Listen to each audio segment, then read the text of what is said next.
Hello friends, ધમુસ kitchen and vlog પર તમારું સ્વાગત છે। મિત્રો, આજે આપણે બનાવીશું બાફવાની ઝંઝટ વગર એકદમ ટેસ્ટી અને ખૂબ જ મજેદાર એવા બટેકા, જે તમે નાસ્તામાં પણ ઉપયોગમાં લઈ શકશો અથવા તો સબ્જી તરીકે પણ ઉપયોગમાં લઈ શકશો। બાળકોને ટિફિન બોક્સ કે લંચ બોક્સમાં પણ તૈયાર કરીને આપી શકશો। તો ચાલો ઝડપથી બનાવવાનું શરૂ કરીએ। તો આજની ચટાકેદાર રેસીપી બનાવવા માટે અહીંયા મેં 250 ગ્રામ જેટલા બટેકા લઈ લીધા છે। આપણે એકદમ નાની સાઈઝના હોય એવા બટેકા પસંદ કરવાના છે। હવે આપણે આ બટેકાને ધોઈ એકદમ ચોખ્ખા કરી લઈએ। આ રીતે ધોઈ અને ચોખ્ખા કરી લીધા પછી આપણે પિલરની મદદથી એની ઉપરની છાલ કાઢી લેવાની છે। જો આ રીતે બટેકાની છાલ ઉતાર્યા પછી એને મેં ફરીથી ધોઈ અને એકદમ ચોખ્ખા કરી લીધા છે। અને એના ઉપર કોઈ ડાઘ હોય તો આ રીતે આપણે પિલરની મદદથી કાઢી લેવાનું છે અને એકદમ ચોખ્ખા કરી લેવાના છે। હવે આપણે બટેકાને આ રીતે એકમાંથી બે એ રીતે કટ કરી લેવાના છે। જો આ રીતે વચ્ચેથી આપણે કટ કરી લઈએ। તો મિત્રો, આજે આપણે એકદમ યુનિક રીતથી બટેકા બનાવીશું। આ રીતથી બનાવવામાં નહીં તમારે બાફવાની ઝંઝટ કે નહીં ઉકાળવાની, અને ફટાફટથી માત્ર 5 મિનિટની અંદર તમે બનાવીને તૈયાર કરી શકો છો। મોટાભાગે બટેકાની રેસીપી બનાવતી વખતે આપણે કાં તો બટેકાને કુકરની અંદર બાફતા હોઈએ છીએ અથવા તો કોઈ તપેલીની અંદર, પણ આજની રેસીપી આપણે બટેકાને બાફ્યા વગર બનાવીશું, જેથી કરીને એકદમ ટેસ્ટી એવી બનીને તૈયાર થાય છે। કેમ કે પાણીની અંદર બાફવાથી બટેકા મોળા પડી જાય છે અને બટેકાની અંદર જે મીઠાશવાળો ટેસ્ટ હોય છે એ નથી આવતો। તો આ રીતે કટ કર્યા પછી આપણે ફરી એક વખત બટેકાને ધોઈ લેવાના છે।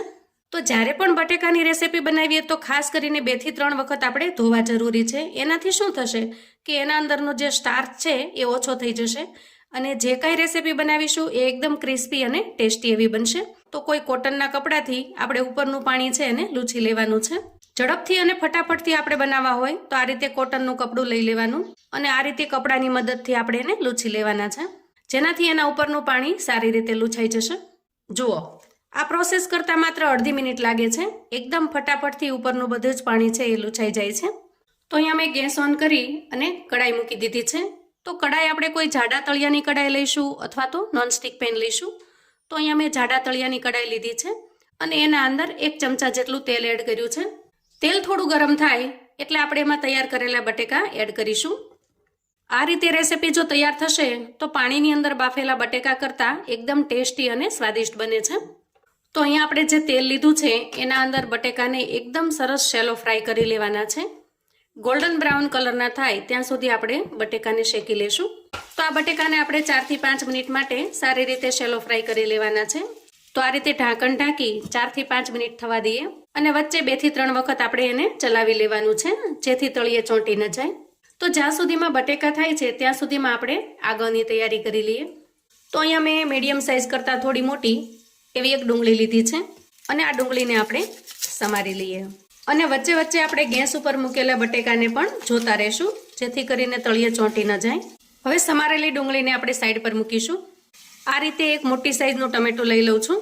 તો મારી પાસે નાની સાઈઝના ટમેટા અત્યારે અવેલેબલ નહોતા એટલે મેં એકદમ મોટી સાઈઝનું લીધું છે। તમારી પાસે જો મીડિયમ સાઈઝ હોય તો તમારે 2 ટમેટા લેવાના છે। હવે ટમેટાને આપણે રફલી ચોપ કરી લઈએ, કેમ કે ટમેટામાંથી આપણે એકદમ સરસ ફાઇન પ્યુરી બનાવીશું। હવે આપણે એક મસાલા મેકર લઈશું અને તૈયાર કરેલા ટમેટાના પીસને આપણે એમાં એડ કરી દઈએ। તો અહીંયા મિક્સચરની જગ્યાએ તમે મસાલા મેકરની અંદર પણ એકદમ સરસ પ્યુરી બનાવીને તૈયાર કરી શકો છો। તો ઘણા વ્યુઅર્સ મને પૂછતા હોય છે કે તમે આ મસાલા મેકર ક્યાંથી લીધું છે। તો આ મસાલા મેકરને પ્રોડક્ટ ડિસ્ક્રિપ્શનમાં મૂકેલું છે, એ તમે ચેક કરી શકો છો। તો ચાલો ઢાંકણ ઢાંકી એકદમ સરસ ટોમેટો પ્યુરી તૈયાર કરી લઈએ। તો અહીંયા જુઓ, એકદમ સરસ પ્યુરી બનીને તૈયાર થઈ ગઈ છે। તો બિલકુલ પાણી નાખ્યા વગર માત્ર ટમેટાથી જ આપણે આ પ્યુરી બનાવીશું। હવે જુઓ, અંદાજે 2 મિનિટ જેટલો સમય થયો છે અને બટેકા પણ ધીરે ધીરે જુઓ ફ્રાય થવા માંડ્યા છે। અહીંયા આપણે એડ કરીશું જરૂરિયાત મુજબ મીઠું અને મીઠાને આપણે સારી રીતે મિક્સ કરી લઈએ। તો આ રીતે 2 મિનિટ જેવું થાય પછી તમારે મીઠું એડ કરી દેવાનું છે, જેનાથી બટેટા છે એ એકદમ ટેસ્ટી પણ બનશે અને ઝડપથી ચડી પણ જશે। તો આ રીતે મીઠું એડ કર્યા પછી ફરીથી આપણે 2 મિનિટ માટે ઢાંકી અને થવા દઈએ। હવે જુઓ, આજની આપણી બટેકાની રેસીપીને એકદમ ટેસ્ટી બનાવવા માટે આપણે થોડો મસાલો તૈયાર કરી લઈએ। તો અહીંયા 1 ચમચી જેટલા મેં આખા ધાણા લીધા છે, એને ખાયણીમાં એડ કરી દઈએ અને 1 ચમચી જેટલું મેં જીરું લીધું છે, એને એડ કરી દઈએ। તો સૌથી પહેલાં આપણે આ ધાણા અને જીરું છે એને અધકચરા ખાંડી લેવાના છે। તો જુઓ, આ રીતે આપણે મસાલાને અધકચરો ખાંડી લીધો છે. હવે આપણે એમાં એડ કરીશું 8 થી 10 લસણની કળી અને 1 ચમચી લાલ મરચું પાવડર. અને હવે ફરી આપણે આને ખાંડી લેવાનું છે. તો અહીંયા તમારે સ્પાઇસી જેટલું બનાવવું હોય એ પ્રમાણમાં લાલ મરચું એડ કરવાનું છે. હું મીડિયમ સ્પાઇસી બનાવી રહી છું એટલે મેં 1 ચમચી એડ કરેલું છે. હવે આપણે તૈયાર કરેલા સ્પેશિયલ મસાલાને એક વાટકીની અંદર કાઢી લઈએ. અહીંયા આપણે લસણ અને બધા જ મસાલાને અધકચરા ખાંડી લીધા છે અને એટલા માટે જ આપણે ખાંડણીની અંદર ખાંડેલા છે. સીધા મિક્સચરની અંદર જો કરીશું તો આ બધું જ એકદમ પેસ્ટ જેવું થઈ જાય છે.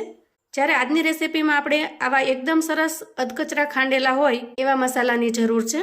હવે તૈયાર કરેલા મસાલાની અંદર આપણે 4 થી 5 ચમચી જેટલું પાણી એડ કરીએ અને પાણીની અંદર આ મસાલાને આપણે સારી રીતે મિક્સ કરી લઈએ, જેથી કરીને એકદમ ચટણી જેવી પેસ્ટ બનીને તૈયાર થઈ ગઈ છે. તો અહીંયા મસાલો એકદમ તૈયાર છે અને હવે આપણે જઈશું ગેસ તરફ. હવે આપણે અહીંયા બટેકાને ચેક કરી લઈએ. તો જુઓ એકદમ સરસ ફ્રાય થઈ ગયા છે અને આપણે જે ઢાંકણ ઢાંક્યું હતું એનાથી થોડી જે સ્ટીમ થઈ વરાળ બની એનાથી એકદમ સરસ બફાઈ ગયા છે. આ રીતે સ્પેચ્યુલાની મદદથી તમે કરશો તો તમને તરત ખ્યાલ આવી જશે. આપણે આરામથી તોડી શકીએ છીએ. તો આ રીતે આપણે 1 થી 2 બટેકાને ચેક કરી લેવાના. આરામથી તૂટી જતા હોય તો સમજવાનું કે સારી રીતે શેકાઈ ગયા છે. તો અહીંયા બટેકા તૈયાર છે. હવે આપણે આ કઢાઈને સાઈડ પર મૂકીશું અને ગેસ ઉપર આપણે એક પેન મૂકીશું. પેનની અંદર આપણે અહીંયા 2 ચમચી જેટલું તેલ લઈશું. અહીંયા તેલ થોડું ગરમ થાય એટલે ઝીણી સમારેલી ડુંગળીને આપણે એડ કરી દઈએ. તો અહીંયા ડુંગળી એકદમ સરસ ગોલ્ડન બ્રાઉન કલરની થઈ જાય ત્યાં સુધી આપણે એને સાંતળી લેવાની છે. તો જુઓ ડુંગળી એકદમ સરસ ફ્રાય થઈ ગઈ છે. આ સ્ટેજે આપણે તૈયાર કરેલી ટોમેટો પ્યુરી એડ કરી દઈએ. હવે અહીંયા સૂકા મસાલા કરી લઈએ. તો એમાં સૌથી પહેલાં હું 1 ચમચી જેટલું ધાણા જીરું પાવડર એડ કરું છું. મરચું પાવડર આપણે એડ નથી કરવાનું કેમ કે એના માટે સરસ ચટણી બનાવેલી છે. અને મીઠું પણ આપણે એડ નથી કરવાનું કેમ કે બટેકાને જ્યારે બાફ્યા ત્યારે આપણે એમાં મીઠું એડ કરેલું છે. અહીંયા લઈશું અડધી ચમચી કરતાં પણ ઓછો એટલો આમચૂર પાવડર કેમ કે આજના બટેકા છે એકદમ ટેસ્ટી અને મસ્ત ટેંગી એવા બનવાના છે.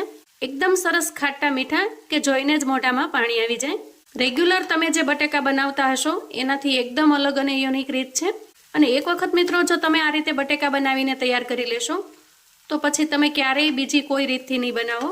અહીંયા તમે આમચૂર પાવડરની જગ્યાએ થોડી આંબલીને પલાળીને પણ એડ કરી શકો છો અથવા અડધા ફાડિયા લીંબુનો રસ કાઢી એને પણ એડ કરી શકો છો. અહીંયા ટોમેટો પ્યુરી છે એ એકદમ સરસ મિક્સ થઈ જાય અને એમાંથી થોડું તેલ રિલીઝ થઈ જાય ત્યાં સુધી આપણે ચલાવી લઈએ.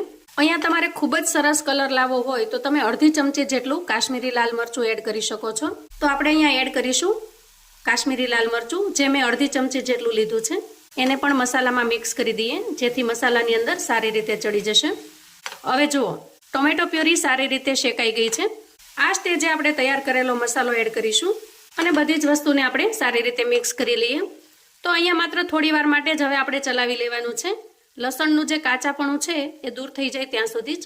હવે આપણે એમાં બટેકાને એડ કરી દઈએ અને સારી રીતે મિક્સ કરી લઈએ. તો અહીંયા તમે જુઓ દેખાવમાં જ કેટલા ટેસ્ટી લાગી રહ્યા છે.